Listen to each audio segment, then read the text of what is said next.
함께 기도하겠습니다. 하나님 아버지, 헌신 예배로 모였습니다. 하나님 앞에 자신을 온전히 드리는 예배가 되어줄 수 있도록 인도하여 주옵소서. 예수님 이름으로 기도합니다.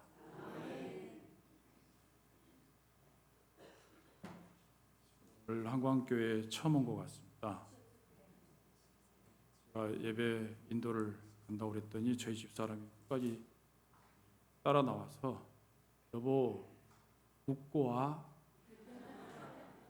평상시에 제 얼굴이 웃는 얼굴이 아니고 설교만 하면 찡그리고 있거나 화난 얼굴인가 봐요. 끝까지 따라 나와서 여보 웃으면서 해야 돼. 이부가 여전도회가 저를 웃게 만드셨습니다. 일단 웃고 시작함으로 성공했습니다.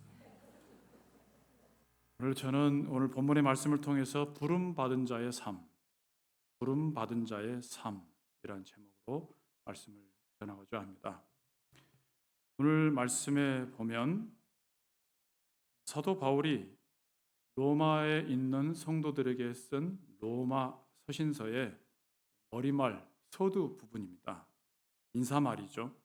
근데 거기에 자기 자신을 예수 그리스도의 종, 예수 그리스도의 종, 또 사도로 부르심을 받은 자, 사도로 부르심을 받은 자, 또 복음을 위하여 택정함을 받은 자라고 자기 자신을 소개하고 너희도 그리스도의 것으로 부르심을 받은 자이다.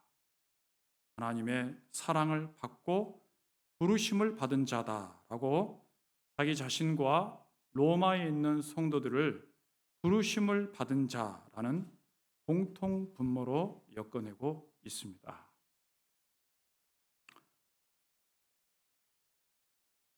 이 부르심을 받았다, 종이라, 택정함을 받았다, 그리스도의 것으로 부르심을 받았다. 어떻게 되어 있냐면 받은 것으로 되어 있습니다. 다시 말하면 수동태로 써져 있습니다. 내 쪽에서의 주도권이 있는 것이 아니라 나는 단지 받은 자이고 라는 이 수동태이죠. 이 부르심의 주권이 하나님께 있다. 우리는 수동적으로 받을 수밖에 없는 자리에 있다는 것을 말씀하고 있습니다.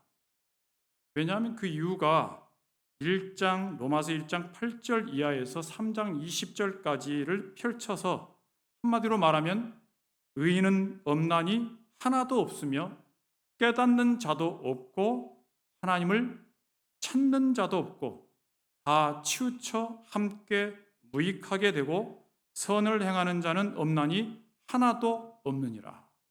다시 말하면 한 사람도 의인이 없고 다 죄인이다 라고 얘기했고 죄인은 자기 자신이 구원을 얻을 수 있는 자가 아니라 다시 말하면 내가 적극적으로 무엇을 할 수 있는 자가 아니라 하나님이 주권자이시며 주도권을 가지신 하나님께서 우리를 부르시고 하나님께서 우리를 택하시고 우리를 부르시고 우리를 자녀 삼아 주시고 하나님의 것이라 의롭다 칭해 주시고 하나님께서 주시는 것을 받는 정도의 수준에 있는 우리를 말씀하고 있는 것입니다. 우리가 알고 우리가 깨닫고 우리가 찾고 그렇게 할 수 있는 존재가 되지 못하여서 우리로부터는 어찌 하나님을 찾아갈 수도 없고 하나님을 알 수도 없고 하나님을 예배하거나 경배할 자가 아무도 없다. 오히려 하나님께서 외부로부터 오지 않은 것은 우리 안에 있을 수 없다. 그런 존재라는 것을 말씀하고 있습니다. 우리는 수동적일 수밖에 없죠. 로마서에 보는 바와 같이 율법마저도 우리에게 길을 제시를 하나 그 길로 갈 수 있는 실력과 능력을 갖추질 못하고 있고 우리를 구원하지 못하며 다만 죄를 깨닫게 할 뿐이다라고 말씀하고 있습니다. 이렇게 보는 이유는 좋은 사람이 있는가를 찾고 있는 중이에요. 이래봬도 시력이 굉장히 좋아요. 저기 차은일 목사님 눈까지도 다 보이고 있어요 지금. 여러분, 여기 사도 바울이 자기 자신을 부르심은 입은 자다, 부르심을 받은 자다라고 표현하고 있잖아요. 여러분은요? 여러분은요?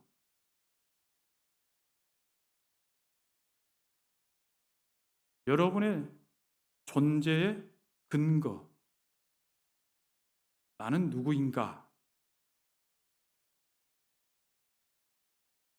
기독교 철학의 사상 내내 처음에는 나 아닌 다른 것들의 사물에 관한 것들을 정의하기 시작하죠.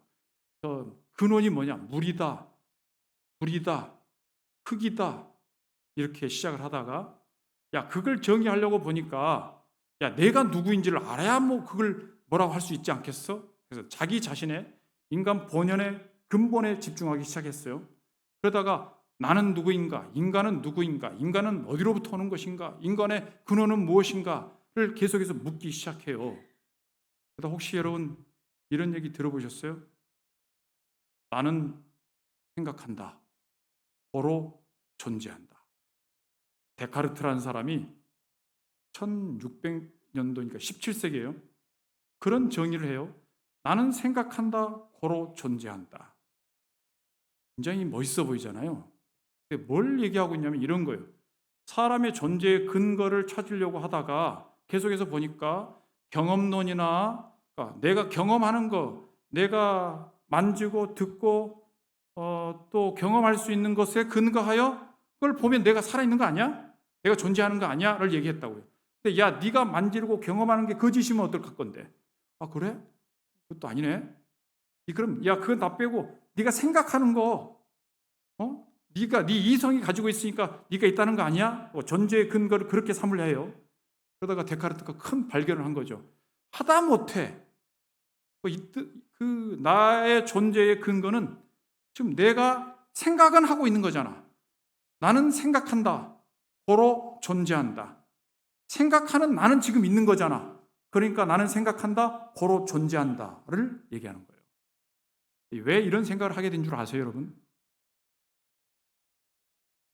내가 하나님이 창조한 피조물이며 나의 근원은 하나님이시며 하나님이 만든 사람이며 하나님으로부터 시작되어진 인간이라는 것에 대한 것을 거부한 인간이 생각해낸 게 고작 한 게 뭐냐면 지금 내가 생각하는 걸 보면 있다는 거 아니야 라고 자기 자신의 근거 지음을 그렇게밖에 하지 못하는 존재가 사람이라고요.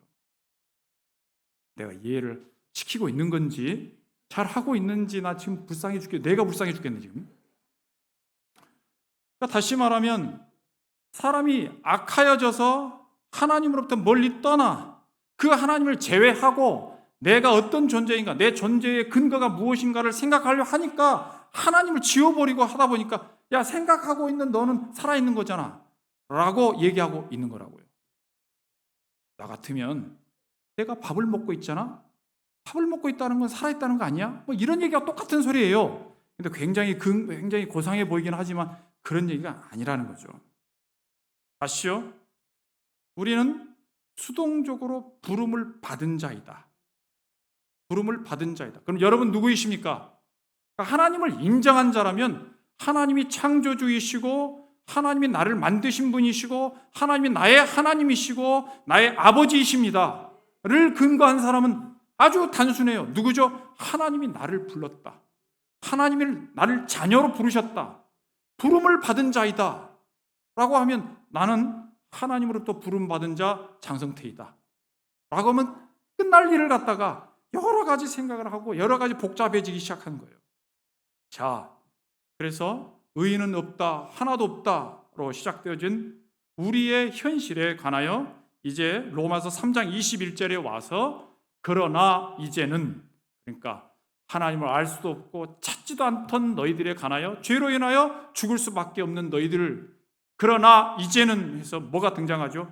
예수 그리스도가 등장하게 되어지고 예수님이 등장하심으로 인해서 하나님께서 인류에 대한 목적과 뜻과 의지와 그리고 그 인류를 향한 하나님의 사랑과 역사적인 개입이 모든 것이 함축되어져서 한 단어로 뭐라고 하냐면 예수 그리스도로 인하여 구원을 얻게 하셨다라고 말씀하는 것입니다.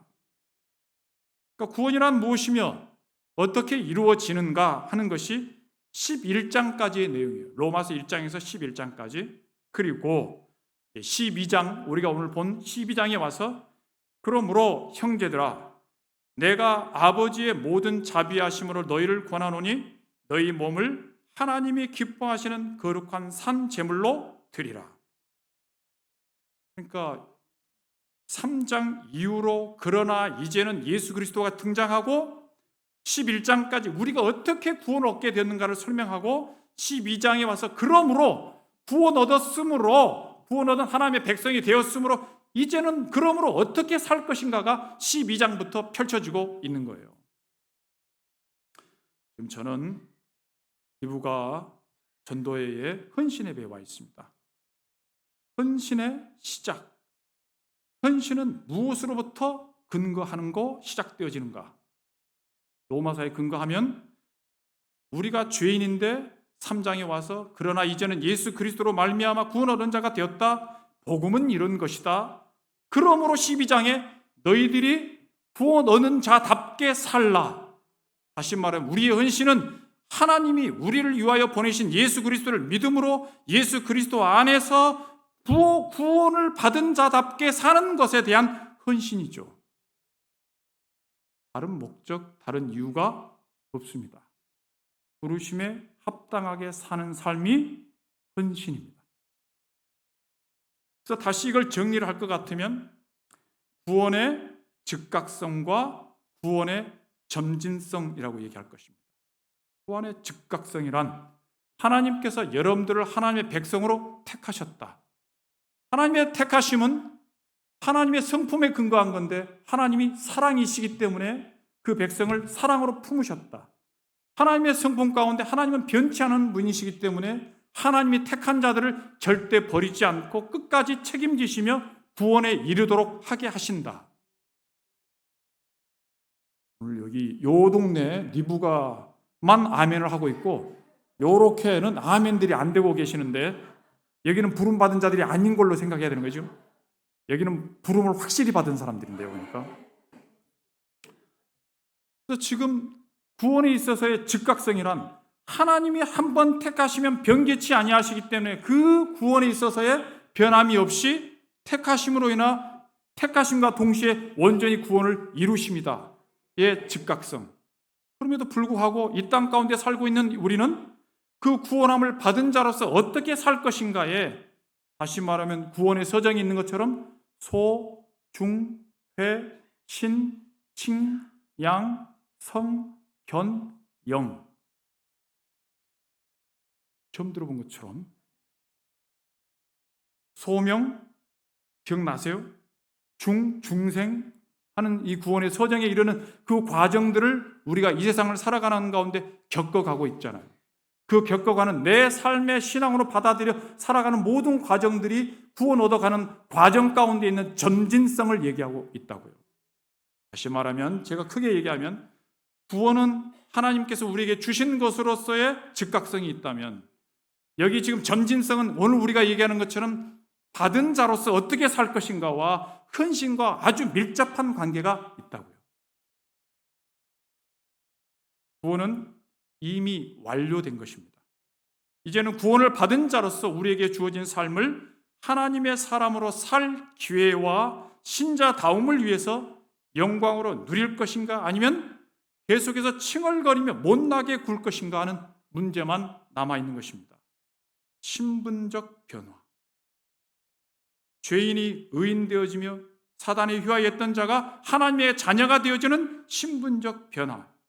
그리고 자녀가 되어진 그가 하나님의 자녀다워져가는 수준적 변화를 얘기하고 있는 것입니다. 구원받은 누군가를 판단하기 위한 조건으로 삶의 실천을 요구하고 있지 않습니다. 중요한 얘기를 하고 있어요. 주무시면 안 된다는 얘기예요. 강제력을 동원하면 법은 지킬 수 있지만 도덕, 윤리마저도 이 자발성이 없으면 고귀한 수준에 이를 수가 없습니다. 하물며 신앙이겠습니까? 신앙적 실천이란 한 사람의 마음에 신앙이 들어가서 그가 신앙의 위대함을 깨닫고 거기에 항복하고 스스로 그 길에 들어가는 것이 가능하도록 일러진 것을 말합니다. 강제력으로 도무지 실천할 수 없는 영역입니다. 하나님이 우리에게 믿음을 강제하지 않으신다. 다시 말하면 하나님 우리를 인격체로 인정하시고 여기신다. 왜요? 그래야 고급한 수준에 이르는 하나님의 자녀가 될 수 있기 때문에요. 그래서 하나님 우리를 계속해서 뭘 하시냐면 강제력을 동원하시라는 것이 아니라 감복하게 하셔서 맞아요.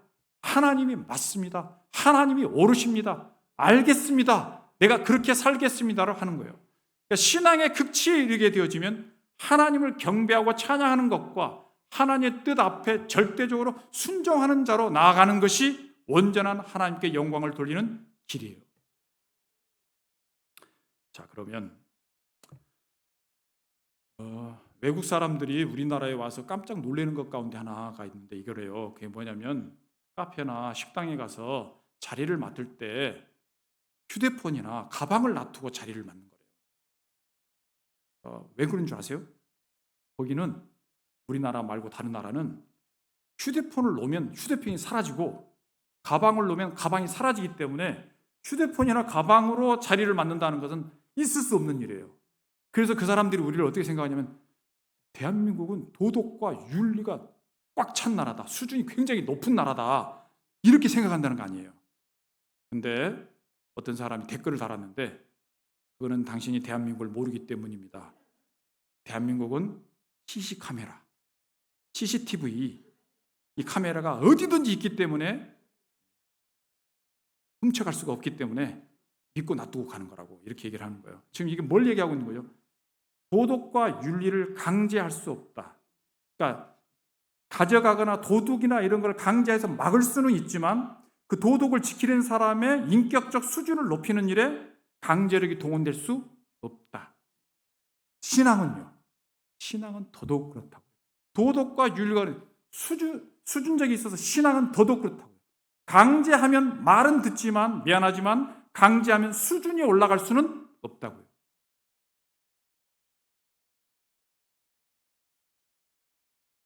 제가 우리 교회 성도들을 처음 만났을 때 했던 얘기가 예배 시간에 무작정 앉아 있지 마라.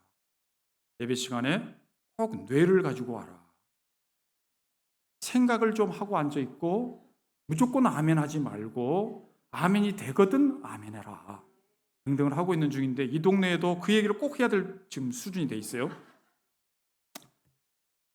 자, 그러니까 하나님께서 우리를 지금 어디 와 있냐면 헌신과 부름 받은 자의 삶에 관한 얘기를 하고 있는 중이에요. 거기에 핵심이 뭐냐? 하나님이 우리를 인격적으로 대하신다. 강제하지 않으신다. 강제로 짓눌러 압력을 두어서 하지 않으신다. 왜냐? 압력과 강제로 하면 수준이 좋아질 수가 없다. 전적으로 하나님 앞에 순복하는 자가 될 수가 없다. 그러니까 하나님 계속해서 자신이 얼마나 크신 분이시며 나보다 나를 얼마나 더 사랑하시는 분이시며 내가 너의 아버지다라고 할 만큼 그 사랑을 표현하고 우리를 설득하고 계시요. 설득해서 뭐라는 거죠? 그래요, 하나님은 나의 아버지가 되시며 그 사랑을 예수 그리스도를 통하여서 표현해 주신 것에 감복하고 그 은혜가 넘침으로 인하여 내가 어떻게 살 것인가를 그 방향을 정하고 가는 사람으로서 우리를 부르셨다고요.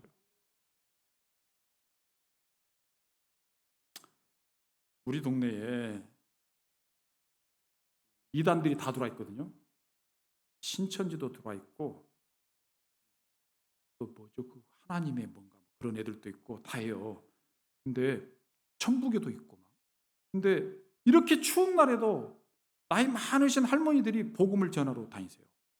쪽지 나눠주면서 이렇게 하는 거를 해요. 근데 여러분 아세요? 이분들은 전도를 해야 구원을 받아요.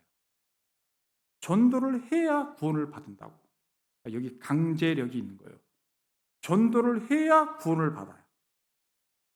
근데 이 동네 사람들은 어떻게 하죠? 구원을 받았기 때문에 전도를 해요. 그렇죠? 맞아요? 저 동네 사람들은 전도를 해야 구원을 받고 이 동네 사람들은 구원을 받아서 전도를 해요. 그러면 누가 더 열심히 할까요? 전도를 안 하면 구원을 못 받아. 그러니까 악착같이 해야 될 거 아니에요.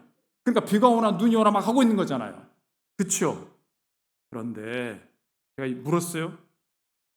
전도를 해야 구원받는 사람들이 더 열심히 헌신하고 봉사하며 전도할까요? 아니면 구원을 받은 줄 알고 감사함으로 그 은혜를 깨달은 사람이 더욱더 헌신하며 봉사하며 전도할까요? 1번이라고 생각한 사람 손 들어보세요. 2번이라고 생각한 사람 손 들어보세요. 이분들이 은혜 안에 있는 사람들이에요. 은혜를 아는 사람이 그 은혜 안에 사는 것에 대한 기쁨과 즐거움과 내게 은혜 베푸는 자 앞에서의 영광을 돌리는 삶을 고민하며 생각하며 그 일을 적극적으로 해 나아가는 것이 헌신이에요.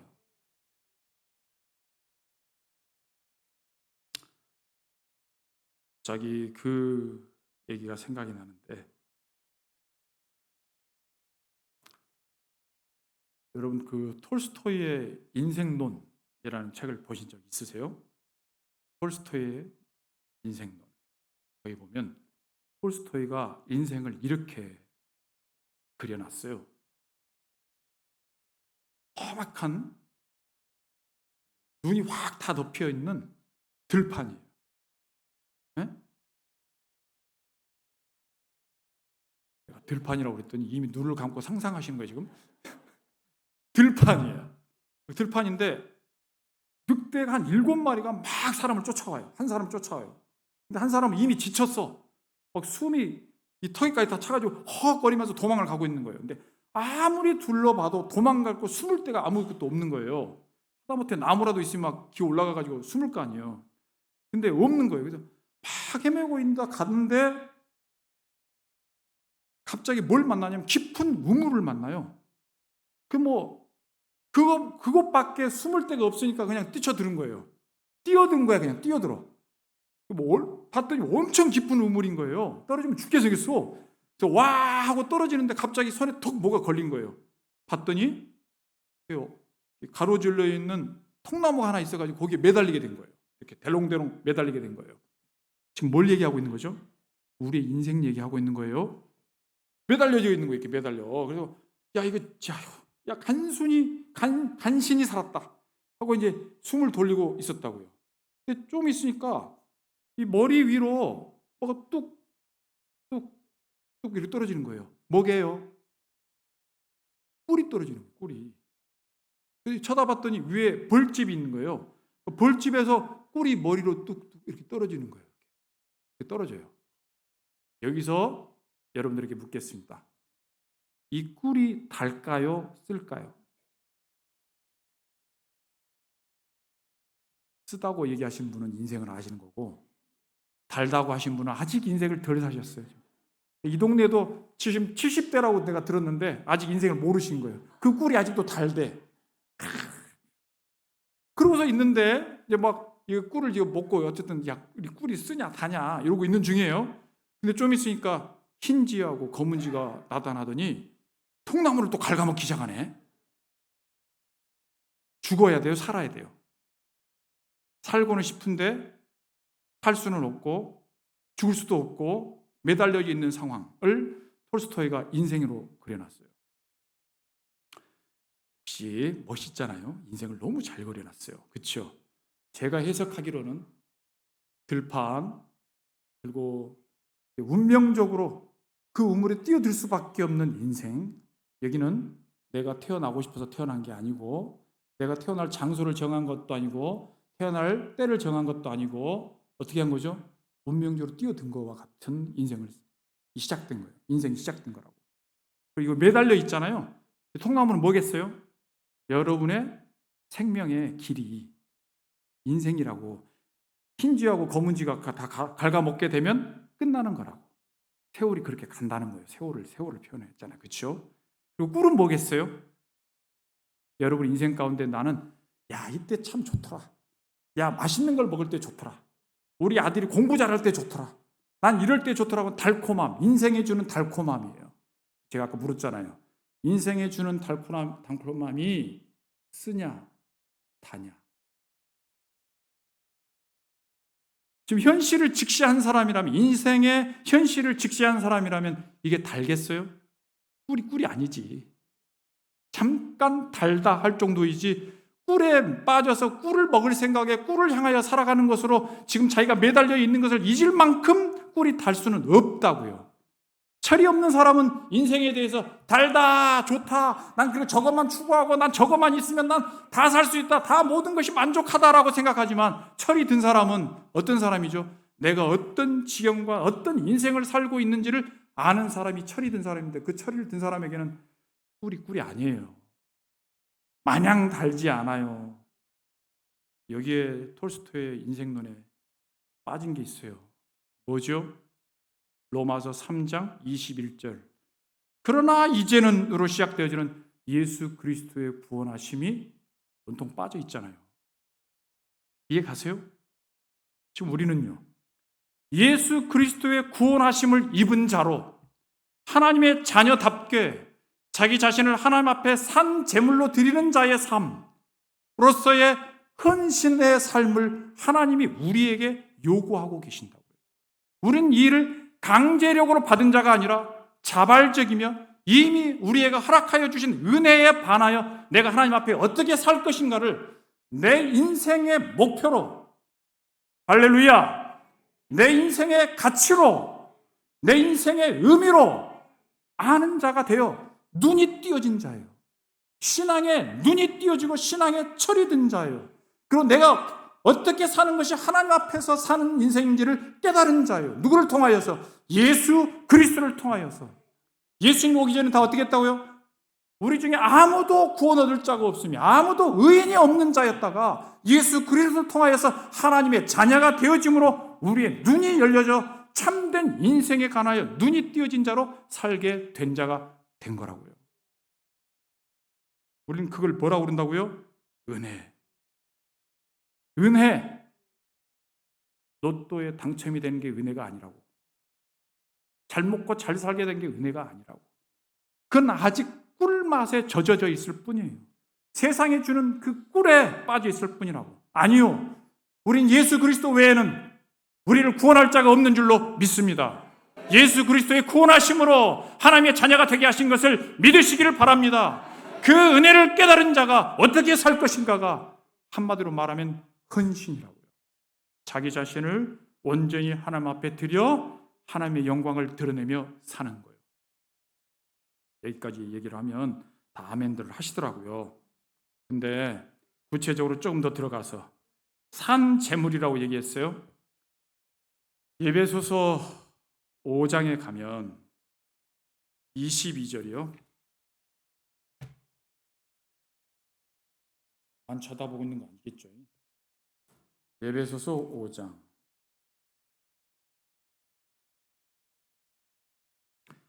에베소서 5장 22절. 아내들이여 자기 남편에게 복종하기를 주께 하듯 하라. 이는 남편이 아내의 머리됨이 그리스도께서 교회의 머리됨과 같음. 그가 바로 몸의 구주시니라. 그러므로 교회가 그리스도에게 하듯 아내들도 범사에 자기 남편에게 복종할지니라. 남편들아 아내 사랑하기를 그리스도께서 교회를 사랑하시고 그 교회를 위하여 자신을 주심같이 하라. 6장에 가면 자녀들아 주 안에서 너희 부모에게 순종하라. 이것이 옳으니라. 내 아버지와 어머니를 공경하라. 이것은 약속 있는 첫 계명이니 이로써 내가 잘되고 땅에서 장수하리라. 또 아비들아 너희 자녀를 노엽게 하지 말고 오직 주의 교훈과 훈계로 양육하라. 아멘. 우리는 헌신 그러면 구체적으로 뭘 얘기하고 싶어 하냐면 내가 하나님 앞에 뭘 드리는 것으로만 생각하는데 내가 나를 대신하여 뭘 드리는 곳으로 먼저 가지 마시고 뭘 해야 되죠? 살아있는 제물로 자기 자신을 드리는 거예요. 자기 자신을 드리는데 저는 오늘 에베소서 5장을 여러분들에게 말씀을 드렸어요. 남편들아 아내 사랑하기를 그리스도께서 교회를 사랑하신 것 같이 그 교회를 위하여 자신을 주심같이 하라. 남편에게 아내들아 남편에게 복종하라. 남편들아 아내를 사랑하라. 시당하신 말씀입니다. 당연하죠 라고 생각하겠지만 여러분 남편을 사랑하십니까? 남편에게 복종하십니까? 남편 여러분 아내를 사랑하십니까?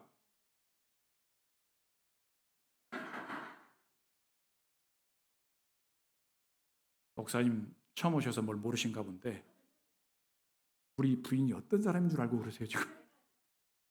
목사님 뭘 모르신 거예요? 우리 남편이 어떤 사람인 줄 알고 지금 하시는 얘기냐고. 여러분 그걸 아세요? 여기 보면 예수님께서 교회를 사랑하신 것 같이 사랑하래요. 그 말은 무슨 말이냐면 예수님이 교회를 사랑하신 것 같이라는 건 예수님이 십자가에 못 박혀 죽으심으로 교회의 머리가 되시고 예수님을 통하여 교회가 세워지고 예수님을 통해서 교회가 유지되어져 가고 하는 그 모든 일을 같이 남편들아 아내를 사랑하라. 아내들아 남편에게 복종하라요. 이건 뭐냐면 이런 거예요. 그리고 또 자녀들아 부모에게 부모를 공경하라라고 있어요. 제가 이제 봤던 논문 가운데 이런 논문이 있었어요. 유교의 효와 기독교의 부모 공경 사상의 유사점. 네? 유교의 효와 기독교의 부모 공경의 유사점. 유교도 부모를 공경하라고 하잖아요. 부모에게 효도하라고 그러잖아요. 기독교도 부모를 공경하라고 하잖아요. 그래서 이 유사점을 논문으로 써놨더라고요. 미안하지만 전혀 달라요. 전혀 다르다고. 유교는 도덕과 윤리의 차원에서 인간의 도덕과 윤리의 차원에서 부모를 공경하는 거예요. 기독교는 윤리와 도덕적 차원에서 부모에게 공경하는 게 아니에요. 뭐죠? 주님이 교회를 사랑하신 것 같이. 그러니까 우리가 부모를 공경한 것은 하나님이 계시고 그 하나님이 내게 부모를 허락하여 주시고 그 부모를 공경하는 것으로 하나님과의 약속 관계 가운데 내 부모를 공경하는 거예요. 여기는 신앙적 관계예요. 하나님과 나의 관계 가운데 있는 부모 공경이라고요. 여기는 인간 자신이 득도를 하고 자기 수준과 인격과 도덕적 수준에서의 더 고상함을 추구하기 위한 부모 공경이라고. 전혀 달라요. 하나님 앞에서 공경하는 거예요. 절대 아멘들 안 하시네. 하나님 앞에서 아내를 사랑하는 거예요. 하나님 앞에서 남편에게 복종하는 거예요. 뭐냐면 하나의 우리식으로 말하면 직분과 같아요. 아내라는 직분, 남편이라는 직분이에요. 그 직분에 공경함으로, 그 직분에 사랑함으로, 그 직분에 최선을 다함으로 하나님께 영광을 돌리고 있고 하나님께 헌신하고 있는 장으로서의 가정이에요. 이해 가세요? 완전히 달라요. 거기는 개인의 이 인격과 도덕과 윤리적 수준에서 자기의 고상함을 드러내고 있고 그걸 연단하고 있고 준비하고 있는 거라고. 근데 여기는요, 하나님 말씀 앞에 순종하는 사람으로서 남편 앞에 복종하고 아내를 사랑하고 부모를 공경하고 자녀를 노엽게 하지 말라가 우리에게 주어진 거라고요. 지금 사랑스럽지 못한 아내는 그럼 어떡하고요? 아무 생각도 못하는 남편은 그럼 어떡하고요? 나쁜 짓을 하고 있고 말을 안 듣는 자녀는 어떡하고요? 속상하게 하는 자녀는 어떡하게 하고요? 모든 것들이 여러분의 인생 가운데 지금 남아져 있는 구원을 받고 난 다음에 하나님의 자녀로서 자녀다움을 향하여 나아가는 과정 가운데 있는 일로서 우리의 삶의 시간과 공간 안에 자리를 잡고 있고 하나님은 이 시간과 공간이라는 인생을 통하여 여러분들을 하나님의 자녀답게 만들어가고 계시는 점진적 성화의 관계 가운데 있다고요. 다시 말하면 그 남편을 통하여, 그 아내를 통하여, 그 자녀를 통하여, 그 부모를 통하여, 그 목회자를 통하여, 그 장로님을 통하여, 그 권사님을 통하여 우리가 만나는 인생의 시간과 이 공간 안에 만나는 모든 사람들을 통하여서 하나님께서 우리를 하나님의 자녀답게 만들어가고 계신다고요. 우리는 이 일에 악착같이 싸워야 되고 집중력을 가지고 싸워야 돼요. 순간 미워했다더라도 돌아서서 사랑해야 할 자인 걸 압니다, 하나님 하고 돌아서야 되고, 말을 듣지 못하겠습니다. 어떻게 저 인간에게 말을 듣습니까? 아니요, 돌아서서 하나님 앞에서 하나님, 그래도 내가 복종해야 되는 거죠 하고 그 싸움을 하고 나아가는 것이 헌신이라고요. 헌신이라고. 헌금을 하여 헌신을 떼우지 마시고, 헌금을 하여 헌신을 대신하지 마시고, 예배를 드려 헌신을 대신하지 마시고 여러분 자신이 산 제물로 하나님 앞에 드려져야 하는 것입니다. 자기는 안 드리고 맨 양만 갖다 바쳐. 자기는 안 드리고 맨 소만 갖다 바쳐. 양으로 안 되니까 소 갖다 바치고, 비둘기로 안 되니까 더 큰 걸로 갖다가 바치면 하나님이 다 용서해 주시겠지. 아니요, 너를 바치라고, 네 자신을 바치라고. 그 일이 교회 안에 직분으로도 주어집니다. 목사요, 장로요, 권사요, 집사요, 찬양대원이요, 교사요, 주어지는 그 일들 하나하나요. 그 일들이 그냥 집사가 아니고 그냥 목사가 아니에요.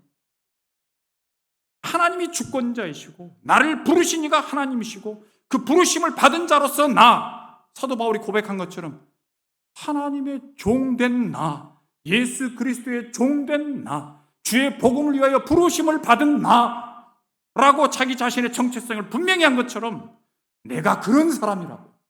여러분들이 다 그 부르심을 받은 사람들이라고요. 한순간도 쉽게 살거나 쉽게 살 수 있는 인생이 아니에요. 왜죠? 우린 죄인이 아니요, 망목 안에서 사는 자가 아니요, 쾌락을 위해 사는 자가 아니요, 하나님의 자녀된 자요, 하나님의 부르심을 받은 자요, 하나님 앞에서 사는 자요, 하나님께서 목표하고 하나님께서 뜻하신 길로 가야 할 자인 것을 믿으시기를 바랍니다. 이 일에 또 다른 표현으로 이 세대를 본받지 말고요. 여러분, 우리 시대가 살고 있는 시대의 특징이 뭐죠? 개인주의, 이기주의요. 개인주의, 이기주의. 환장하겠어요. 우리 시대에, 나는 이 시대의 목회자로 성도들에 있어서 시대마다 무슨 포스트 모더니즘이 어때는 이성주의가 교회를 반대를 하고 하는 그 싸움들이 계속 있었다면, 저는 이 시대에는 개인주의와 이기주의의 싸움이라고 생각해요. 개인주의는 모이지를 않아요. 나만 잘 믿으면 돼. 이기주의는 나만 배부르면 돼. 나만 신앙생활 잘하면 돼. 개인주의와 이기주의가 만나 교회를 다 무너뜨리고 교회를 힘들게 만들어요. 함께 하자고 그러면 가장 소스러치는, 제일 어려운 게 뭐죠? 하나 되는 거예요. 그럼 이 한광교회가 둘이 하나 되는 과정 가운데 있잖아요. 엄청난 일이에요. 이 일을 감당하는 가운데 분명한 것은 하나님께서 이 일을 통하여 여러분들을 확실하게 하나님의 사람답게 성숙시키실 겁니다. 일 견디고 인내하고 버티고 참고 하는 신앙의 과정 가운데, 우리 인생 가운데 있는 일들을 여러분들은 전면전에서 치열하게 하는 지금 상황 가운데 놓여져 있는 거예요. 개인주의, 이기주의를 생각하시라고. 사단이 인간 안에 있는 욕심을 개인주의, 이기주의로만 간다. 이 세대를 본받지 마시기를 바랍니다. 우리는 하나님의 사랑을 받는 자녀같이 살아야 합니다. 사랑받는 자녀예요. 왜 우리가 사랑하죠? 사랑받았으니까. 우리가 왜 복음을 전하죠? 사랑을 받아서 그 받은 사랑을 전하는 거예요. 이미 받은 사랑을 전하는 거예요. 사랑을 받은 자같이 사랑하고 사랑을 받은 자같이 나누며 사랑을 받은 자의 넉넉함으로 세상을 대할 수 있기를 바랍니다. 말씀을 마치고자 합니다. 고린도후서 6장 9절에서 10절 말씀을 여러분들에게 선물로 드리고자 합니다. 제가 읽겠습니다. 무명한 자 같으나 유명한 자요, 죽은 자 같으나 보라 우리가 살아있고, 징계를 받는 자 같으나 죽임을 당하지 아니하고, 근심하는 자 같으나 항상 기뻐하고, 가난한 자 같으나 많은 사람을 부요하게 하고, 아무것도 없는 자 같으나 모든 것을 가진 자로다. 하나님의 사랑, 그 모든 것을 받은 자로 여러분의 앞에 헌신이 놓여져 있습니다. 마음을 펴시고 가슴을 펴시고 사랑하고 하나 되어지고 하나님 앞에 영광을 돌리는 삶을 사는 참된 헌신자들이 되어줄 수 있기를 바랍니다. 기도하시겠습니다.